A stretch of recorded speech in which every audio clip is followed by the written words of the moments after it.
रना रना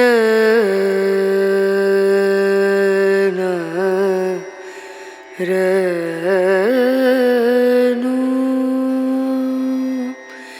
रे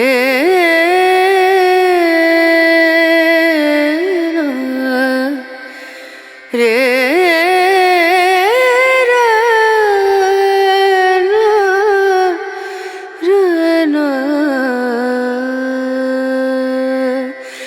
नजरिया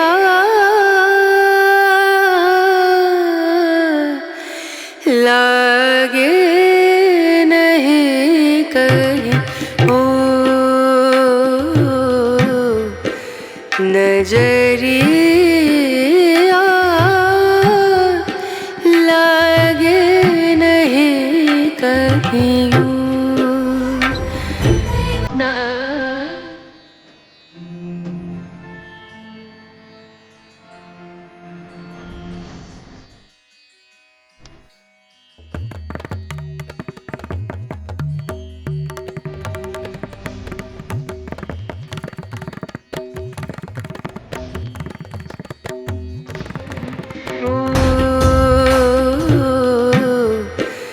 नजरिया लागे नहीं कहीं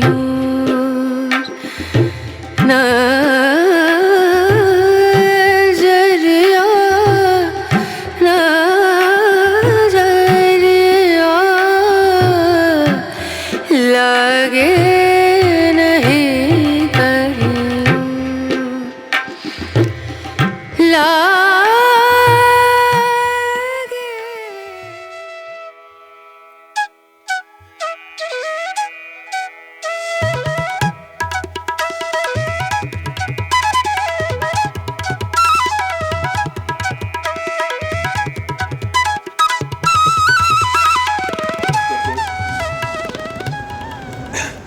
संगीत प्रेमी बंधू भगिनींनो, आजच्या या दिमागदार संगीत संमेलनात तुम्हा सर्वांचे स्वागत करतो।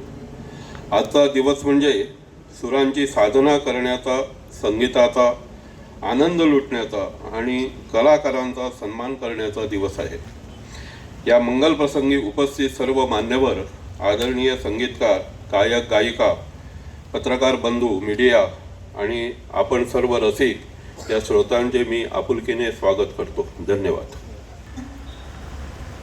स्वरसम्राज्ञी गिरिजाताई केळेकर संगीत संमेलन 37व आणि या संमेलनाच्या निमित्तानं दोन महान अशा यांचा उल्लेख केल्याशिवाय या संमेलनाची सुरुवात होणार नाही।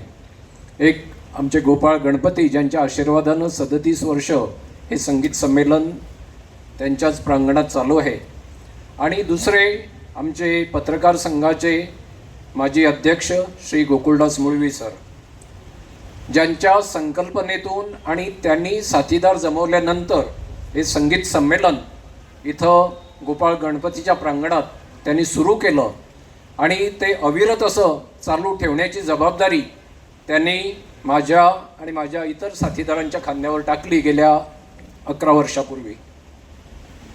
या संगीत संमेलनाच्या निमित्तानं व्यासपीठावर उपस्थित असलेले आजचे प्रमुख अतिथी श्री दत्ताराम चिमुलकर, जे रवींद्र भवन साखळीचे उपाध्यक्ष आहेत, प्राचार्य अनिल सामंत सर आहेत, जे मराठी अकादमीचे अध्यक्ष आहेत, तसेच माझे इतर सहकारी श्री संजय घाटे, धर्मानंद गोलतकर सर, नरेंद्र तारी आणि गेली अनेक वर्ष या संमेलनाचं संयोजन करणारे गायक कलाकार गोव्याचे सुपुत्र श्री रघुनाथ फडके, इथं सत्कार मूर्ती जे उपस्थित आहेत त्याच्यामध्ये असं दिग्गज असं व्यक्तिमत्व आहेत, श्री पेळगावकर सर आहेत, श्री वेणीमाधव बोरकर आहेत, आणि आमचे संमेलनाचे सहकारी श्री मनोहर तिळवी सर आहेत। सर्वांचं मी स्वागत करतो। सुहासभाऊ वजे इथं उपस्थित आहेत, इतर पत्रकार आहेत, आमचे दुर्गाकुमार नावती आहेत, यामिनी मडकईकर आहेत, सर्वांची नावं घेत नाही, मुख्य वक्ते यांचं भाषण आज आपण ऐकूया। माझे प्रास्ताविक 2 शब्द पूर्ण करतो। धन्यवाद। आदरणीय सामंत सर तसेच इतर मान्यवर स्वरांजली या स्मरणिकेचं प्रकाशन करतायत.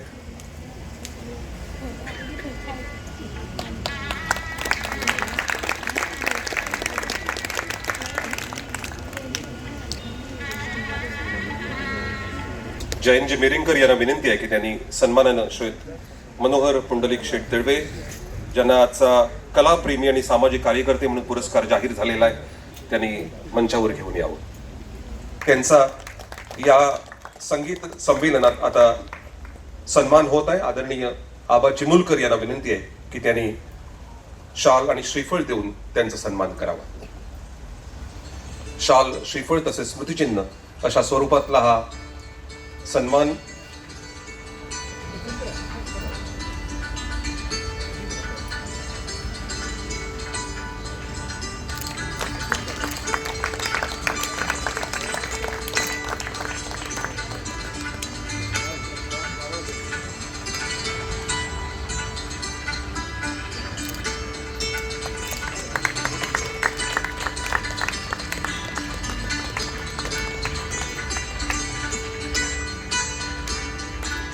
श्वेत अनिल पेडगावकर यांना संगीत क्षेत्रातला 40 वर्षांचा समृद्ध अनुभव आहे.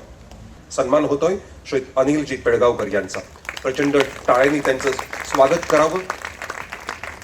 आदरणीय प्राचार्य अनिलजी सामंत यांना विनंती आहे की त्यांनी अनिलजी पेडगावकर यांचा सन्मान करावा.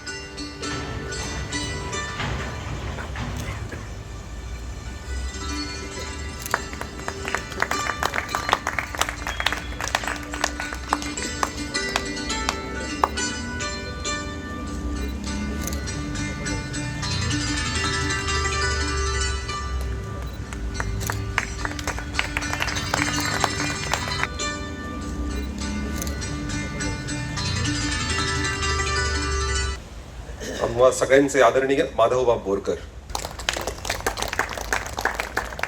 अध्यापन 14 वर्ष पूर्ण केल्यानंतर आकाशवाणीमध्ये प्रवेश केला. यामध्ये मंगळूर, मुंबई, कोल्हापूर येथे उच्च अधिकारी म्हणून त्यांनी काम केलं.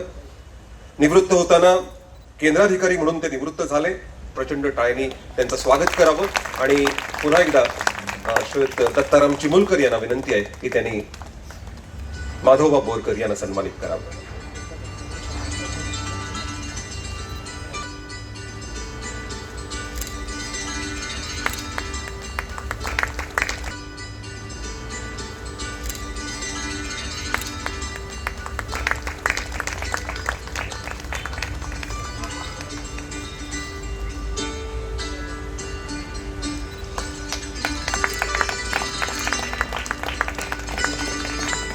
पंडित जितेंद्र अभिषेकी स्मृती पुरस्कार पुरस्कर्ते आहेत पंडित रघुनाथ फडके. धन्यवाद. सगळे त्यांनी आम्हाला मार्गदर्शन करावं. आदरणीय सामंत सर.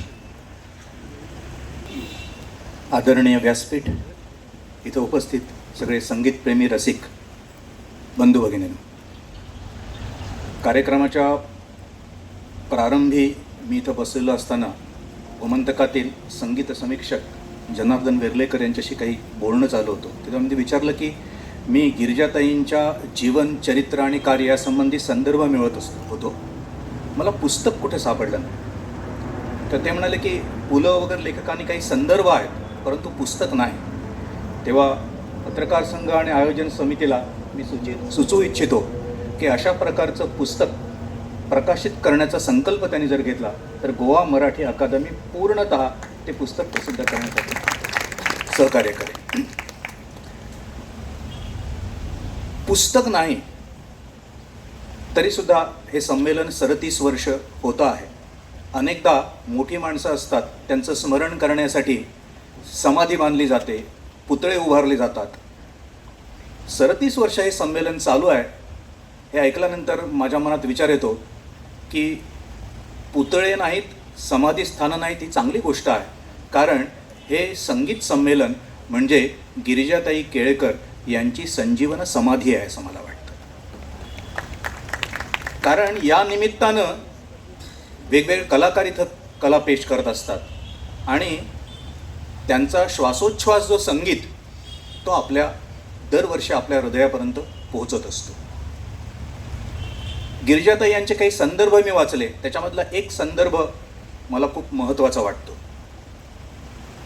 त्यांच्या रेकॉर्ड्स फारशा उपलब्ध नाहीत. आत्ताच माननीय बोरकर यांनी रेडिओवर असलेल्या एका रेकॉर्डचा उल्लेख केला.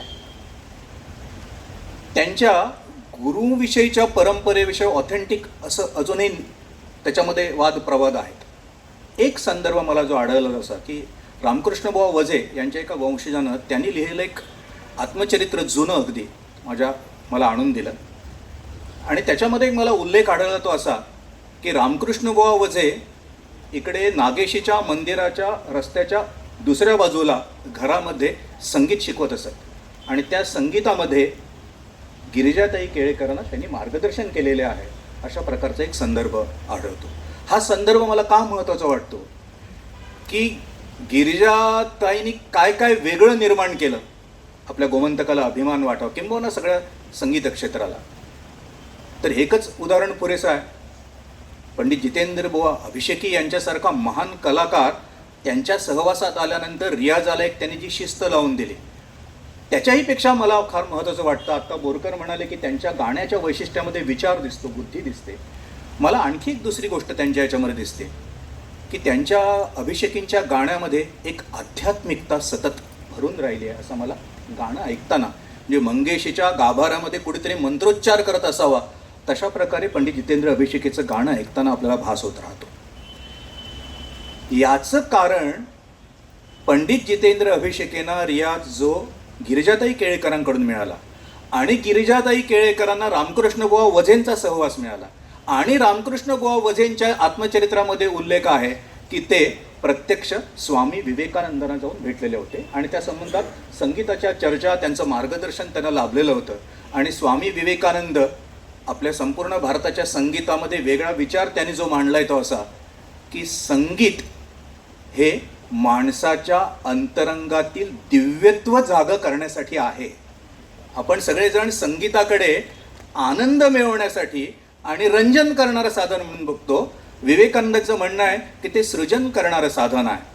आणि मला हे पटतं की आपलं भारतीय संगीत जे आहे आणि अलीकडच्या काळामधलं अशा प्रकारच्या संमेलन आल्यानंतर माझ्या ओठावर एक ओळ नेहमी येते की चांगले सूर ज्या ठिकाणी ऐकू येतात त्या ठिकाणी सूर निरागस हो, असं ते एक अप्रतिम अशा प्रकारचं गाणं आहे.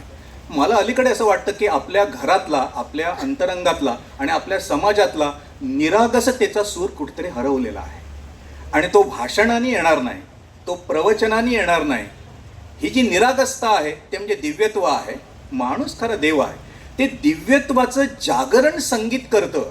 किंबहुना विवेकानंदांचा विचारच आहे, शिक्षणाच्या सगळ्यांनी ज्या व्याख्या दिल्या की अंतरंगातील डिव्हिनिटी जागं करतं ते शिक्षण आणि अंतरंगातील दिव्यत्व जागं करतं तो सूर.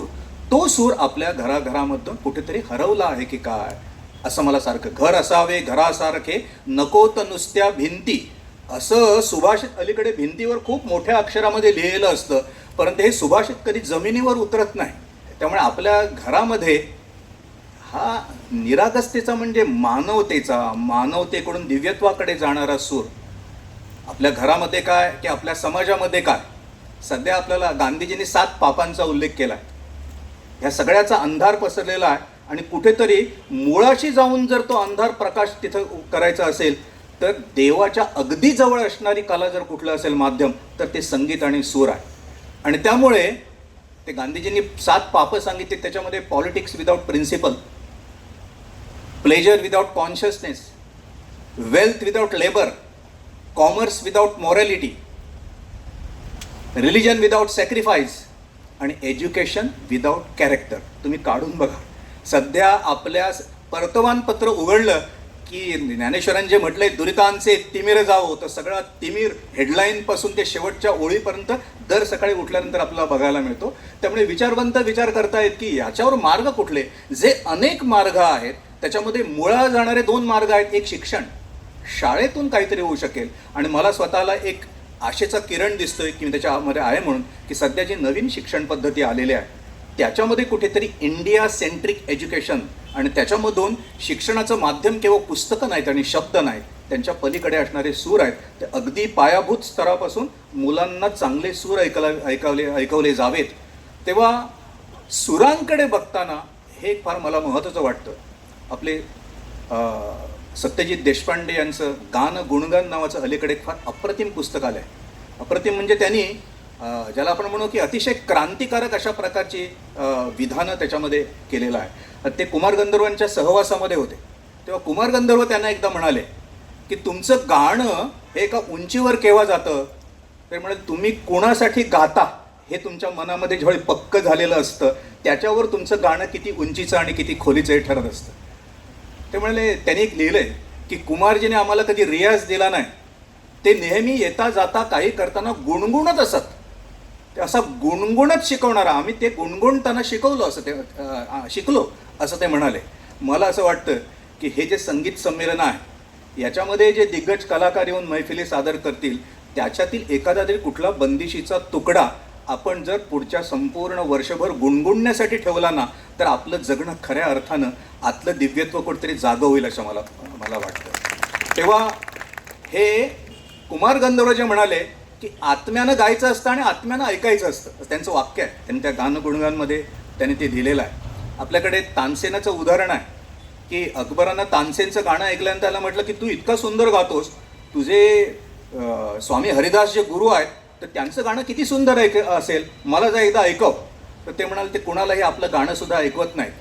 मग आपण काय करूया, त्यांनी चोरून ज्या ठिकाणी स्वामी हरिदास राहत असत त्याच्याजवळ झाडाखाली राहिले आणि तानसेन गायला बसले आणि गाता गाता त्यांनी मुद्दाम चुकीचा सूर लावला.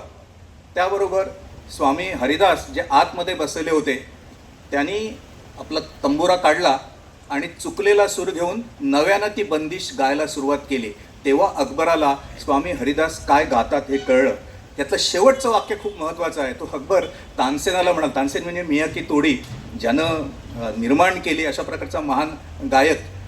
तर ते आणि स्वामी हरिदास म्हणजे वृंदावनामध्ये मधुरा भक्तीचा एक नवा संप्रदाय आणि बाके बिहारीची मूर्ती संगीताच्या रागातून यातली दंतकथा आपण विसरून जाऊ पण एका उंचीचं गाणं करणारा.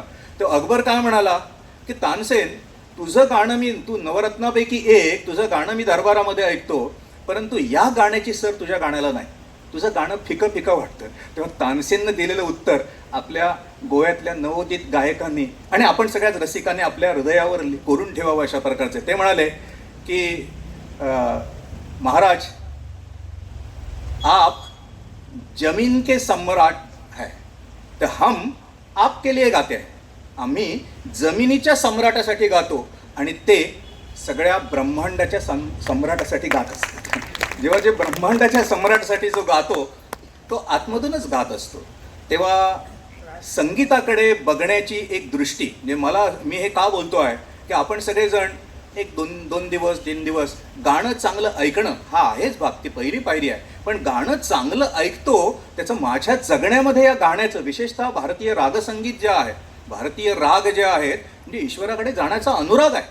सारे गम पध निसा जे म्हटलं एका यानं म्हटलं की हे नुसते सूर नाहीत, डार्विनच्या थिअरीप्रमाणे एक ईश्वराकडे जाण्याची पायरी आहे. सा म्हणजे सागर, रे म्हणजे रेती, ग म्हणजे गगन, म म्हणजे माणूस, प म्हणजे त्याचा पराक्रम, ध म्हणजे धर्म आणि नि म्हणजे निर्वाण. असं करत करत करत सूर ज्यावेळी तुम्ही पक्का लावता त्यावेळी तुम्ही निर्वाणाकडेच पोचता. तुम्ही आतमध्ये तुमच्या जे खरं अस्तित्व आहे, जे दिव्यत्व आहे त्याकडे पोचता.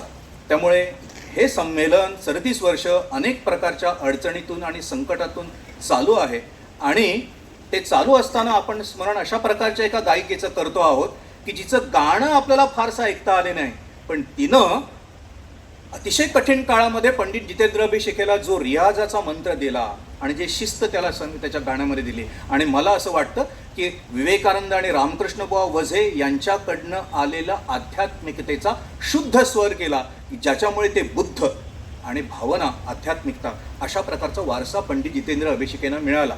त्यामुळे आज त्यांचा आणि त्यांचे शिष्य आज या ठिकाणी रघुनाथजी फडके बसलेले जे आहेत, ज्यांनी गीतरामायणातून सगळ्या मराठी संस्कृतीमध्ये एक नवा स्वतःची नाममुद्रा याच्यामध्ये उमटवली. तेव्हा हे सगळं चांगलं घडतं आहे. आपण अलीकडे वर्तमानपत्र उघडलं की टीका करत राहतो, सगळ्या राजकारण असं आहे, हे तसं आहे, ते तसं आहे. हे ठीक आहे, त्या बोलण्यामध्ये काही अर्थ नाही. जे ज्या क्षेत्रात आहेत त्या क्षेत्रामध्ये आपण काय करतो आहोत. इथं एक कवी बसलेले आहेत की ज्यांचा सत्कार झाला. मला त्यांची रेडिओवरच्या कारकिर्दीपेक्षा एक कवी म्हणून आणि एक अभ्यासक म्हणून त्यांचं महत्त्व आहे हे फार त्यांच्याकडे बघितल्यानंतर मला ओळी आठवतात की कवी जेव्हा बोलत असतो फुलासारखं फूल होऊन, तेव्हा आपण काय ऐकायचं असतं त्याच्या कडेवरचं मूल होऊन. कवी होतो शब्द, आपण व्हायचं साद. कवी होतो स्तब्ध, आपण व्हायचं नाद. कवी होतो सूर, आपण व्हायचं गळा. आणि कवी होतो बीज, आपण व्हायचं मळा. अशा प्रकारे उत्तम, ज्याला आपण म्हणू व्रतस्थपणे कविता लिहिणाऱ्याचा तुम्ही सत्कार केलात. त्यांनी विचारलं की गाण्याच्या संमेलनामध्ये कवितेचा काय सहभाग आहे, तर मला असं वाटतं की सूर शब्दांचा अर्थ आपल्याला सांगत असतात. तेव्हा चांगल्या बंदिशी, आत्ता मध्ये सुरुवातीला जे प्रारंभी बंदिश गायली, अप्रतिम त्या मुलानं गायलेली आहे. तेव्हा ते शब्द आणि सगळे सूर, तेव्हा मी आयोजन समिती आहे, मला भान आहे, ज्ञानेश्वरांनी वक्त्यानं सांगून ठेवलेलं आहे मितुलेची बोलावे, जास्त बोलू नये. तेव्हा ते भान मला आहे. मी आपल्या सगळ्यांचं अभिनंदन करतो. आम्हा सगळ्या गोमंतिकांना अभिमान वाटावा अशा प्रकारे जी खऱ्या अर्थानं दैवतं आपली आहेत, सुरांची दैवतं आहेत, ते दैवत त्यांची संजीवन समाधी या संमेलनाच्या निमित्तानं आपण दरवर्षी त्याची पूजा करतो आहोत. त्याच्यामध्ये मला सहभागी करण्याची संधी मला दिलीत, याबद्दल आपल्या सगळ्यांचे मी आभार मानतो आणि मी या ठिकाणी थांबतो. धन्यवाद. तर गाणं कसं ऐकावं आणि तो सूर आपल्याला दिव्यत्वाकडे कसं घेऊन जातं, याचं अत्यंत मार्मिकपणे आणि अभ्यासपूर्ण असं विवेचन प्राचार्य अनिल सामंत सरांनी केलेलं आहे. रे